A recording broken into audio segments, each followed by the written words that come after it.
Now let's talk about Cartethiya, one of the most complex but powerful characters in Wuthering Waves. She's a high-skill sword-wielding Aero DPS with massive damage potential if you use her properly. This guide breaks down her kit, upgrades, gear, team comps, and how to play her effectively. Let's get this out of the way. Cartethiya can self-apply Aero Erosion without leaning on teammates, although limited and will be quickly used up in her Fleur-de-Lis form, so you won't be stranded if you don't have a dedicated debuffer, so this cements her role as Wuthering Waves' premier Aero Erosion DPS, especially once you see how her ultimate ties into it.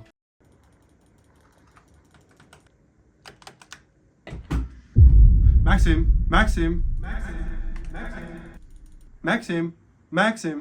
What do you want, man? I'm trying to get this character from Wuthering Waves, but everything is so expensive, man. What can I do? Of course I can help you. Have you ever heard of LD Shop?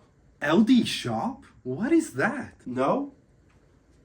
Get closer. Let me teach you a thing or two. In order to save you guys a ton of money, today's video is sponsored by LD Shop, the official top-up platform developed by the LD Emulator Group, a trusted name in mobile gaming. If you are playing Wuthering Waves, this is the place to save big. Top-up starts with a 15% discount, and yes, it's completely safe and secure. To make things even easier, head to the game top-up page and connect your email with your Kuro Game account in the account center. From there, just log in with your game account and you are ready to recharge smoothly. Need proof? It's worth it. You can compare prices between in-game and LD Shop. It's items like the Lunite subscription or the Lunite 6480 bundle are often cheaper here, and you still get everything directly in your account. Now, let me show you how simple it is to top up. Visit the LD Shop website, link in the description, log in using your Kuro Game account method, select the product you want, complete your purchase, and boom. Check your game, your item are already there. New users also get access to exclusive coupon. You'll receive a 15% off coupon and another 5% if you click the link in the description, saving you up to $50. Make sure to check the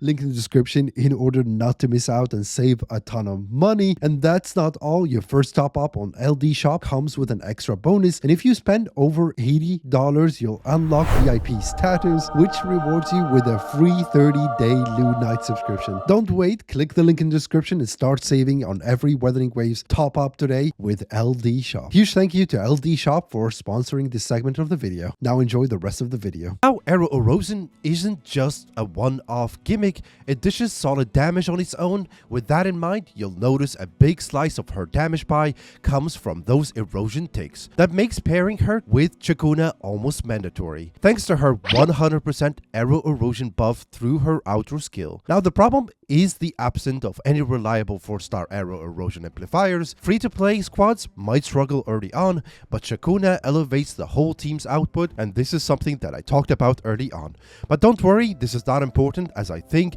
Cartethiya's baseline power is inherently high, as she is a Sentinel Resonator after all, and this type of characters do a significant amount of damage on their own. You'll crush content even if you are rocking just commons, though I believe a full Ciaccona synergy will turbocharge your runs and make them way smoother if compared with the other free-to-play options such as Alto or San Juan. With that out of the way, let's talk about her kit. Cartethiya core mechanics revolves around 3 floating swords. You summon these swords in different ways, one through the 4th hit of her basic attack chain, one through her intro skill, and the last one by using her resonance skill. Once all 3 swords are active, you can jump and perform a basic attack to unleash power aerial strike. This special move scales with her maximum HP, dealing up to 33.87% of its damage. It's one of her primary burst tools. Her ultimate sacrifices 50% of her current HP to transform her into a more powerful state for 12 seconds. While transformed, every hit generates conviction stack. Once she builds enough, she can perform a finishing move, a devastating nuke attack that does even more damage if enemies are affected by the Aero Erosion debuff. Before activating her transformation, it's recommended to perform the 3-sword jump attack to gain bonus buffs that carry over into her transformed state. Your first priority should be leveling her Resonant Liberation as ultimate. It's the core of her damage, and increasing it from level 1 to 10 boosts the nuke damage by over 600%. Second, upgrade her Forte Circuit.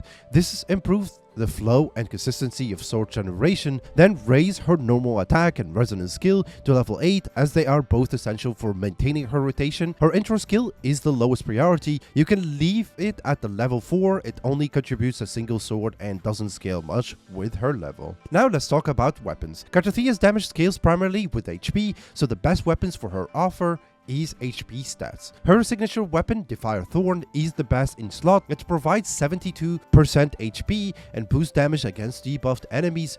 Perfect synergy with her kit. If you don't have her signature weapon, Red Spring is a good alternative thanks to its crit rate and attack buffs for free-to-play players. Something that I should note that so far we don't have any other alternatives that can work very well, but I feel like any weapon that has crit damage or crit rate can work, but you're going to be sacrificing quite a chunk of damage because, as I said, she scales based on HP. Now let's talk a bit about echo and stat prioritization. The best echo set for Cartethiya is a 5-piece Windrow Pilgrimage. This set increases crit rate and arrow damage when attacking debuffed enemies, exactly what she needs. For her main echo, always run Reminiscence Fleur de Lis. It summons a tornado that deals damage and also gives Cartethiya's a 20% arrow damage buff. It's essential to her performance. Stat-wise, aim for HP on your 1-cost echo and crit rate or damage on the 4-cost echo. Your goal should be at least 30,000 HP, 60% crit rate, 120 crit damage,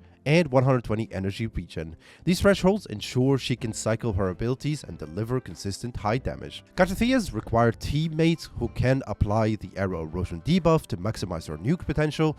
For a premium setup, Ciaccona is excellent for applying arrow damage, as I mentioned early on. It stacks quickly, while Aero Rover provides a strong energy generation and additional arrow support. Together, they create the perfect team to enable Cartethiya. If you are on a budget, I believe Alto and Sahua can work, but you're going to be sacrificing quite a bit of damage, as I mentioned, as she wants that Aero Erosion stacks already on enemies in order to maximize her damage. Now let's talk about the optimal rotation for this character. Start with intro skill to summon the first sword, use 3 basic attack, then the 4th to summon the second sword, use your resonance skill, then immediately jump plus basic attack to perform the aerial slam with all 3 swords. After that, activate your ultimate to enter the transformation state. Inside this mode, perform 5 basic attack followed by 2 skill casts, do 1 more jump attack, then 2 more basic attack. Finally, unleash the special nuke once you've built enough conviction stacks. Important, make sure the enemies have at least 3 Aero Erosion stacks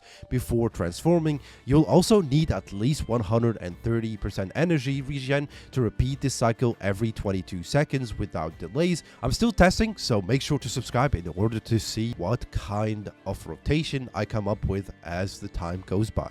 If you are preparing to build Cartethiya, start farming 60 Bumble Iris and 46 Unfading Glory.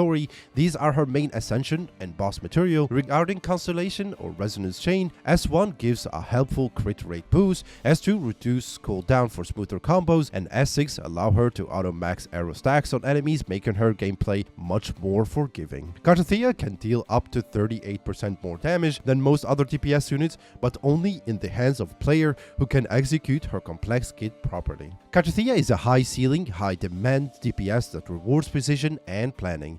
If you learn to master her sword mechanics, rotations, and team setup, as I mentioned earlier, Ciaccona is mandatory. She can completely dominate the battlefield. For the people that don't have Ciaccona so far, don't worry. Kuro games are known to have rotations pretty quick, so in a couple of months you might be able to grab her in order to maximize your Cartethiya's damage. But with that being said, if you enjoyed this summarized guide, make sure to hit that subscribe button, and I hope you found it helpful. Good luck building your sword queen, and see you in the next one. Stop! Do not advance any further!